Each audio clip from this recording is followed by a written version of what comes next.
What is up, everybody, and welcome to the first installment of the Bama Factor with Alex Taylor on YouTube. We have finally got to YouTube in year 3 of the podcast. It's something I've been wanting to expand on for quite a while, and have been really kind of experimenting with a few things in Streamlabs throughout the whole off season, and have finally kind of gotten a little rough layout for the first podcast that I'm going to be dropping here. And this is just going to be a little bit of a season preview, just a little bit of what we've seen in fall camp.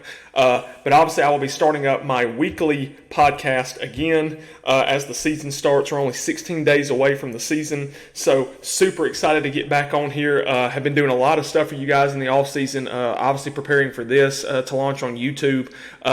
Thank you guys for subscribing already. I know I haven't put out any content yet, but now from here on out, we're going to start putting out content each week. We're at 138 subscribers. Would love to get to 350 by the end of the year, but we want to go even further than that. Would love to get to 500, love to get to 1,000, and keep it growing. We're over 20,000 on Instagram. We're growing on Twitter now. TikTok, we're really getting involved as well, but Instagram is my main as well, and as you can see, all my socials are at the bottom as well. YouTube is just the Bama Factor with Alex Taylor, and this is where this will be going as well. So super excited to be back with you guys. It's been an interesting offseason ever since Alabama ended their 23 season in California with a 27-20 loss in the Rose Bowl. And, heartbreaking to say the least. Very tough to process for sure on that side of things. But we're happy to be back here. Obviously, a very eventful offseason. The retirement of the legendary coach Nick Saban. A lot of you have asked me what I thought about that. Haven't really spoke a lot on it, but it definitely came as a surprise to me. But I'm very happy for Coach Saban. I love the fact that he is able to get to enjoy retirement now, but still be involved with the university. How far they may let him go. So, like I said, I'm very excited that he's able to still enjoy retirement. But as far as any of that, the hiring of Kalen DeBoer, I think you couldn't have picked a better guy to replace a legendary coach like Nick Saban. Obviously, you're not going to find a guy just like Saban immediately. You are going to have to really do the best you can. I think Greg Byrne absolutely hit it out of the park. The staff that Kalen has hired as well around him is absolutely fantastic. You bring in Jamarcus Shepard as your new wide receiver coach. You bring in Nick Sheridan as your OC, who he's worked with previously. Kane Womack he's worked with previously. He brings in obviously on the defensive side of the ball. You bring in Chris Kapolovic on the offensive line, needing kind of that revamped presence on the offensive line. You keep Freddie Roach and Robert Gillespie as your position coaches on the D-line and for the tailback room. And just basically the guys you brought in too, and Courtney Morgan as the general manager. This guy's been huge on the recruiting trail. And, that's one of the things that, we'll discuss in this too, is, recruiting hasn't taken a step back with Kalen DeBoer. It's actually taken a step forward, if you can imagine it. He's done very well. So we got a lot to dig into, but I'm going to take this time to also let you know that the Bama Factor with Alex Taylor is a proud and prestigious member of the College Huddle. It is the largest college football podcast and college sports podcast website in the country. It consists of over 72, and probably even growing even more now, colleges from all over the country of podcasters just like myself who talk about football, basketball, any sport that you really want to. We've got almost all the SEC schools. We have a representation from every Power 4 conference. We also have some representation from some group of 5 team as well. So we're really expanding that, and I have been privileged to be a member of the College Huddle. So if you want to check out all the other podcasts, or you want to check out my page on the College Huddle, you can go to their website, which is just thecollegehuddle.com, and you can also check them out on Twitter. You can check them out on Instagram, and like I said, the website has a lot of great stuff, and you will see them constantly in my podcast, and we're proud to be a member of the College Huddle. But we're going to go ahead and jump right into it. Like I said, this is just going to be a little bit of a preview. This is not really my Western Kentucky video that I'll be dropping in a few weeks. at all. This is going to be more of just, kind of looking at what we've got going through fall camp, kind of what's going on kind of position battle wise, and kind of what we're trying to see a snapshot of for the 2024 season. So the first thing that I have is, Jalen Milroe. That's a guy that we want to talk about in the offseason a lot, especially now with the new coaching staff coming in and a coach like Kalen DeBoer who can really seem to develop a quarterback. We saw what he did with Michael Penix at his 2 years at Washington, and obviously Penix going 8th overall to Atlanta in this past year's NFL draft. So really excited to see what he can do with Jalen Milroe. And per, the word out of fall camp and spring and summer, Jalen took several strides forward. A lot of the fans were wondering, they want to see the short to intermediate throws. We know he's got the deep ball. We know he can run. We know he's got great athleticism. We want to see, can he get the deep ball? Can he get those short to intermediate throws? And I think with what's been said by, our OC, our head coach, several of his teammates, he's taken those steps. Great leader, great kid. I think he's going to prove a lot of people wrong this year. But his confidence, I think, is through the roof. I think when you have a new coaching staff come in and you have a guy that transitions more to really focusing on what you can do, but also fine-tuning what maybe you struggle with, I think that's just absolutely amazing. So Jalen Milroe is going to be a guy to watch this year. I think he's on the Heisman watch, if you want the truth. So I'm super, super, super excited for him. The second thing I want to talk about is just LT Overton. Transfer from Texas A&M, was a member of the 2022 recruiting class. He was a 5-star prospect out of Georgia. Ended up choosing the Aggies over Georgia, Alabama, Texas, and others. But spent 2 years at College Station. In my defense, also in his defense, wasn't really utilized the way that he should have been. Guy is an absolute unit on the line.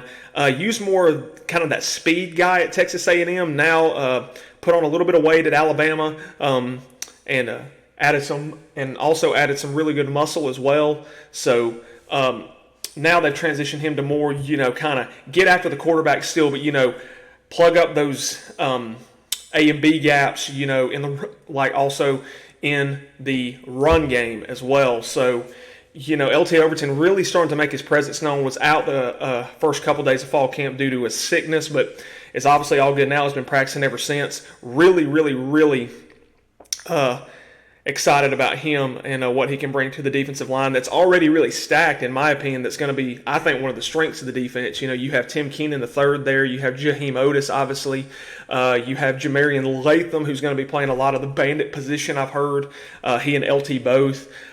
You've also got other guys like Jeremiah Beeman, true freshman. You've got Edric Hill, Jordan Renaud, Hunter Osborne. You've got several key guys there on that line. And, Tim Smith returns. He's a graduate now. So a lot of experience, a lot of really good veteran leadership on that line. And I'm excited to see what these guys can do on the line.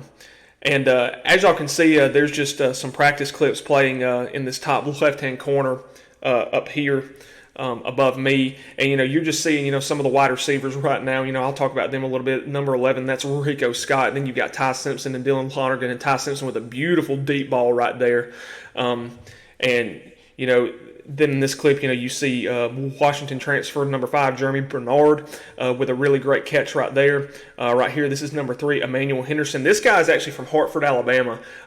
Really, really, really good talent. I'm excited to see him. And again, number 11, that is Rico Scott, the Gatorade Player of the Year in Pennsylvania. But this wide receiver crew, I think, is ready to prove a lot of people wrong as well. And then as you can see here, now on the defensive backs, I'll actually skip number 3 and go to 4 and come back to 3. You're seeing a little bit of the linebackers, but there you see number 13, Malachi Moore, obviously back for his graduate year as well. That's number 4, Quay Russaw. This is a new drill I like right here. That's Quindarius Robinson and Canoe Coit, outside linebacker room, going to be rushing the passer a lot. That's also Quay again right there. And there's some other shots of Quindarius and Canoe Coit. You have Johan Pierre. You've got several other guys that are going to be rushing the passer. Noah Carter, true freshman. There was Deontay Lawson right there. I think this might be there's Jeremiah Alexander that you're looking at right there. Then you got Justin Okonkwo. Deontay Lawson, just a really good rep right there. And then you've got Jihad Campbell right here, obviously returning for his junior year. Going to make a really big impact now, switch to number 11. And this is the true freshman, Justin Okonkwo, out of Germany. Really, really solid player. Excited about him. There's Justin Jefferson, a rising senior, kind of going to be going in and splitting reps with Campbell and Lawson. So super excited about this linebacker room and the defense as a whole. But now I want to kind of go back as I just was just kind of talking about, some of the practice clips that you're seeing. And I'll do some more videos where I just break down practice footage entirely. And a huge thanks to the University of Alabama. Credit to them for the practice footage as well. That was from fall camp about a week and a half ago. So that was an early practice early on. But I just want to talk about the offensive outlook for a minute. Kind of what to expect from this unit this year. It is going to be a little bit of a different offense that we've seen at Bama. I still think it's going to be fairly balanced, because I think when you have the wide receiver room like you're going to have, you start with Kendrick Law, and then, you go to Jeremy Bernard. You have guys like Emmanuel Henderson, and then you also have guys, who you brought in. Ryan Williams, obviously just exploding in fall camp, and, we're going to talk about him as well. You have Caleb Odom, who's come in, but you also have other guys like Amari Jefferson, Rico Scott. You have Cole Adams, Jaron Hamilton, Jalen Hell. When he gets healthy, it's going to be just an extremely deep room, and there's not really a lot of upperclassmen. These guys are young, but they're talented, and they have so much raw talent. They've got to be developed, and I think Jamarcus Shepard, as the new wide receiver coach, I think he is going to do absolutely tremendous, because I love his energy. I love the way he gets after these guys and the way that he is really developing these guys. Something we've kind of lacked really since about 2020 with, our previous wide receiver coach. Not saying anything against our previous one. It's just we were lacking the development that we once had with those guys. So I think Jamarcus can really bring that back. But for the offensive outlook, like I said, I think it's going to be fairly balanced, because when you have a wide receiver room like you're going to have, and then you look at the running back room, you have Jam Miller back, you have Justice Haynes back, who is an absolute unit. Then you have Richard Young. Then you bring in two really highly touted freshmen in Daniel Hill and Kevin Riley. But between Jam and Justice, they're splitting first-team reps. You're going to have to use each of them. They have talents that are showcased everywhere. And I think Richard Young, you can use him. I think this coaching staff is going to find a way to use all three, potentially four. And then also you look to the offensive line. You want to look at kind of what was the glaring weakness for Alabama a season ago. Obviously had several issues with snapping the ball. Last year, a lot of low snaps that really cost us drives, cost us games, and you can argue would cost us the last game of the season and the last play of the season if the ball would have been snapped correctly. But thankfully, the person who was responsible for that is gone, and we have kind of a revamped offensive line with a new offensive line coach, and I'm super excited to see what is going to really become of that offensive line. You return Caden Proctor, you transfer to Iowa, crazy story, transfer from Alabama to Iowa, and then, he pretty much decided, probably shouldn't have done this, transferred back to Alabama, and has obviously been working his way back, leaner, stronger, quicker. It seems like he's going to take his spot back at the left tackle position. He's been working hard in fall camp. I hear his attitude's good. He's been supporting the other guys as well. And then you go to your left guard, obviously Tyler Booker back for his junior season, his third straight year being a starter. The alpha dog really on our offensive line, just really leading that group. And then, you turn to the center position, one that was kind of a pain and really a thorn in the side last year because of the struggles. But now you bring in, the top center in the portal, and Parker Brailsford, really doing well, has added some weight, but is quick and he's powerful. He's very physical at the point of attack. And then you move to right guard, one of my personal favorite players on the team, Jaden Roberts, the Hulk. If you ever see this guy up close, he truly is the human version of Hulk. This guy is absolutely shredded, great energy. Guy has superb run and pass blocking ability. We saw when he was kind of inserted into the line last year at Texas A&M. From that point on, that side of the line was just absolutely solid. He and J.C. Latham both. And then at right tackle, we've got some competition going on. You got Wilkin Formby over there. You've got Elijah Pritchett. You've got Naquil Bertrand over there. You've got several guys who have the potential to really work on that line.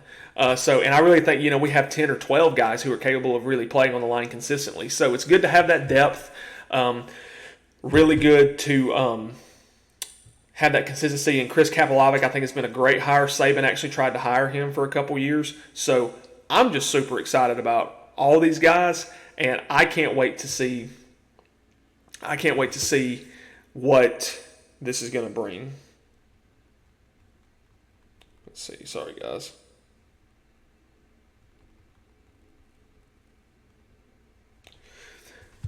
Sorry. Had to respond to somebody. But yeah, so offensive outlook, I'm excited about it. I think this is an offense that's going to put up some serious points, and I think can be a very efficient offense. So now kind of switching to the other side of the ball, the freshman defensive backs, obviously this is the one area of concern that a lot of people in the media seem to have for Alabama right now, and it's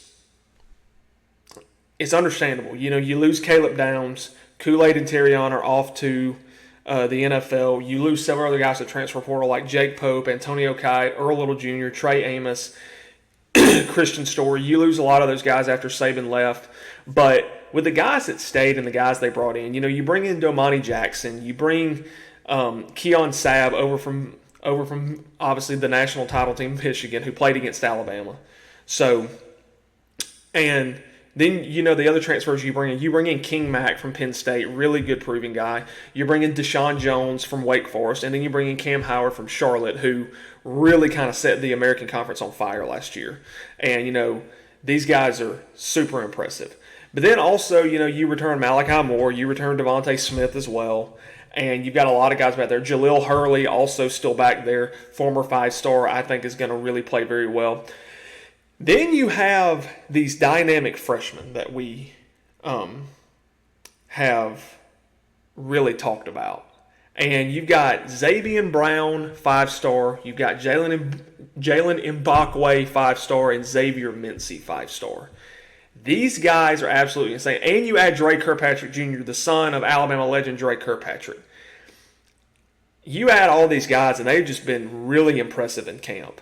And I'm super excited to see these freshman defensive backs because they are absolutely really impressing in fall camp. I heard Xavier Brown kind of hurt right now and does have a club on his hand, but still participating. Jalen Mbakwe is a guy who really understands the defense already. Xavier, and I think Xavier Mincy, for me, I think Xavier, with his length, he's 6'3", and just his wingspan, I think the ground he's going to be able to cover is huge. But another guy that people are not talking about, Rydarius Morgan, Central Phoenix High School, played on the state title team a year ago. This guy's insane. This guy could be starting in the secondary game 1, and we'll talk about him more in the Western Kentucky preview as well. But Rydarius Morgan is a guy who has come in from the first day in spring, enrolled early. This guy has impressed everybody from Keon Sabb to Deontay Lawson to Jalen Milroe to Malachi Moore. Everybody said great things about him. Kane Womack has just sung his praises. So I'm excited to see him at the safety position. So I think the DBs are going to be fine.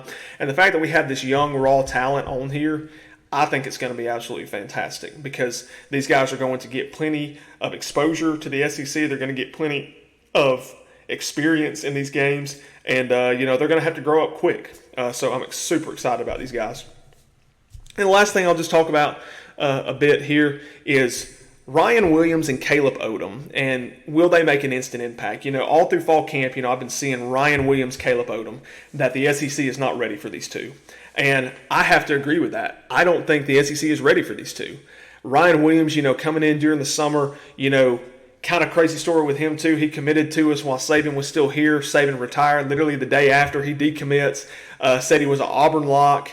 And I have to give props to the staff, Kalen DeBoer, Jamarcus Shepard, the whole staff, for really re-recruiting him, getting him on campus again, so much so that He recommitted to Alabama, canceled every other visit, and then shut down his recruitment entirely, and ended up signing with Alabama, and has been absolutely just making waves in fall camp. Obviously caught a 50-yard touchdown pass from Jalen Milroe in the first scrimmage last week, and has just really been learning the offense, and already knows how to read the defenses as a 17-year-old. And keep in mind, y'all heard that right. He is 17 years old. He should be in high school. He forewent his senior year in high school.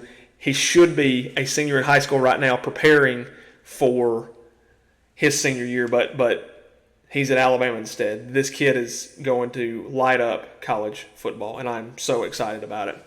And then Caleb Odom, on the other hand, recruited as a tight end, one of the top tight ends in the country from Carrollton High School in Georgia, but then made the switch to wide receiver. That is something that I love that move. Jamarcus Shepard was like, this guy don't need to be blocking. This guy needs to be catching the ball. I mean, this guy is a tight end in a wide receiver, or a wide receiver in a tight end's body. I mean, 6'5", over 200 pounds, really good range. If you look in the scrimmage video that I put on my Instagram that the university put out of just kind of highlights of the first scrimmage this last Saturday, he made probably the play of the day where he went up with one hand over Mbakwe and just absolutely just snagged the ball. I mean, his wingspan is insane. His range is insane. I think he's going to create a lot of really bad matchup problems with opposing linebackers. If there's a linebacker on him, I like Caleb Odom all day. I think he's a good red zone guy too, because you're down there in the red zone, throw up a 50-50 ball and let him go get it. I mean, you've got a 6-foot guy, let him go up there and get it. So super excited about those two. I think they can make an instant impact, and the fact is they're only freshmen. And that's what excites me fully for this year. So, like I said, I'm excited about what's to come this year. And again, so excited to get kicked off officially here on YouTube. Like I said, 138 subscribers. Trying to get to 350 by the end of the year, but we're going to grow throughout the season. We'll be posting here more, and obviously going to have just a few guests along the way. The College Huddle has opened up a lot of avenues to really start to collab with a lot more people from other schools. And I'm pretty sure, the weeks that we play, Tennessee and Georgia and everything like that, I will be doing I will have guests on my podcast, from those respective schools. And, it's exciting to talk ball. But yeah, check us out on the College Huddle as well. We have an SEC show that we do. From time to time, I am a guest on there. And, obviously Michael does a really good job from the Vol Fanatic show of really kind of putting that together. But the College Huddle overall, great thing, what we got going. If you're a podcaster out there and you have a school that isn't represented on there, they would love to have y'all. So if you're watching this and you think you would love to be a part of the College Huddle community, I can put you in contact with anybody. But guys, again, thank you so much for all the support on every page that I have, and thank you for the support already on YouTube. As we say, we're just getting kicked off here, super excited. Thank you for the support on TikTok, starting to grow a little more quickly now. Twitter's starting to grow more. I'm going to try to be active on that. But Instagram, obviously, is the king. That's what I post on just about every day. Keep up there with the current countdown that's going on. I'll be posting all of my graphics this year. Got some awesome graphics for y'all this year. Going to be bringing y'all highlights there. All my post-game thoughts. Game win posters are going to be back. Going to be doing some stuff here on YouTube as well, incorporating some of my graphics here on YouTube. So super excited, and I am so excited about what's going to happen. So guys, absolutely love you guys, and we will be back in 2 weeks for the preview episode of Alabama and Western Kentucky. Love you guys. God bless, and Roll Tide.